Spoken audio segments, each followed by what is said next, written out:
ఒక్క విషయం ప్రతి ఒక్కరిని కూడా ఆలోచన చేయమని కోరుతా ఉన్నా.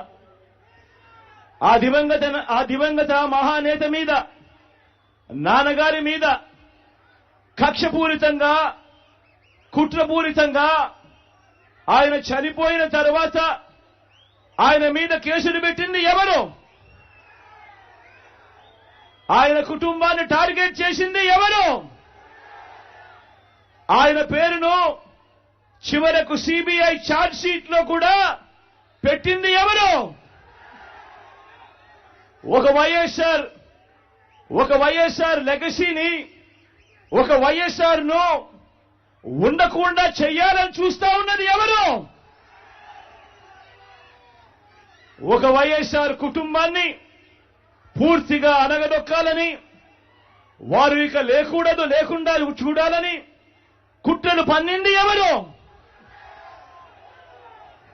ఇవన్నీ కూడా పులివెందుల ప్రజలకు తెలుసు, వైఎస్ఆర్ జిల్లా ప్రజలకు తెలుసు, తెలుగు నేల మీద ఉన్న ప్రతి ఒక్కరికి కూడా ఇవన్నీ సంగతులు తెలుసు. మరి ఇప్పుడు అలా రాజకీయంగా అనగదొక్కాలని దేశంలో ఉన్న అన్ని వ్యవస్థలను మన మీద ప్రయోగించి వారితోనే ఇప్పుడు కలిసిపోయి అదే కాంగ్రెస్, అదే టీడీపీతో కలిసిపోయి ఆ కుట్రలను అమలు చేస్తా ఉన్న మన శత్రువుల చేతులతో కలిపి, మన శత్రువులతో చేతులు కలిపి వారి పార్టీల్లో చేరిపోయిన వీరా వైఎస్ఆర్ వారసులు అని అడుగుతా ఉన్నాను.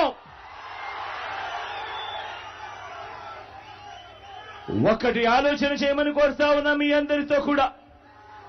వైఎస్ఆర్ గారు బతుకున్నంత కాలం ఎవరితో పోరాటం చేశారు అని చెప్పి ప్రతి ఒక్కరూ కూడా ఆలోచన చేయమని కోరుతా ఉన్నా.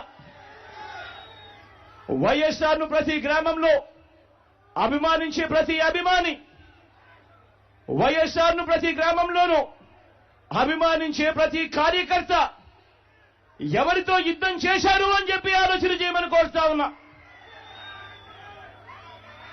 మరి ఆ వైఎస్ఆర్ మీద కుట్రలు, కుతంత్రాలు చేసిన ఆయన శత్రువులతో పసుపు చీర కట్టుకొని వారి ఇళ్లకు వెళ్లి వారికి మోకరిల్లి వారి కుట్రలో భాగమవుతూ వారి స్క్రిప్టులను వారు చెప్పినది మక్కి టు మక్కి చదివి వినిపిస్తూ కుట్రల్లో భాగమవుతా ఉన్న వీళ్ళ వైఎస్ఆర్ వారసులు అని అడుగుతా ఉన్నాను మీ అందరి సమక్షంలో. వైఎస్ఆర్ కీర్తి ప్రతిష్టలను ఆయన పేరునే ప్రజల మనసు నుంచి చెరిపేయాలని, వైఎస్ఆర్ కాంగ్రెస్ పార్టీయే ఉండకూడదని, వైఎస్ఆర్ విగ్రహాలు ఏ గ్రామంలోనూ కూడా ఉండకూడదని బహిరంగంగానే ఆ విగ్రహాలన్నింటినీ ముక్కలు చెప్పలు చేస్తాము అని చెబుతున్న వారితో చేతులు కలిపిన వీరా వైఎస్ఆర్ వారసులు అని అడుగుతా ఉన్నాను. మరి ఇక్కడే ఆలోచన చేయమని అడుగుతా ఉన్నా. ఇలాంటి వారికి ఓటు వేస్తే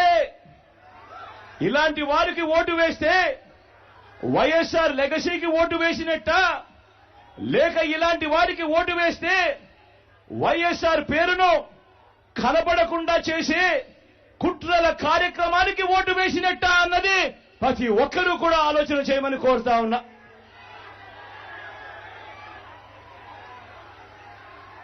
ప్రతి ఒక్కరూ కూడా